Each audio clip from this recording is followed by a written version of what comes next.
అందరికి. మరి ఇప్పుడు సంబరాలు ఎలా ఉంటాయంటే సోదర భారత వీరులారా, సోదర భారత వీరులారా, వీరులారా విద్యార్థులారా, శ్రీగల భారత మాతను తెలిసి కాళిదాసవర కౌరవులు తెలిసి జోడుగు మటల తాతి మీనగా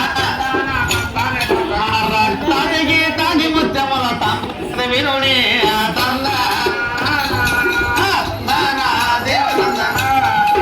రగతానికి తాగి ముత్యముల తంబుర కథ వినుని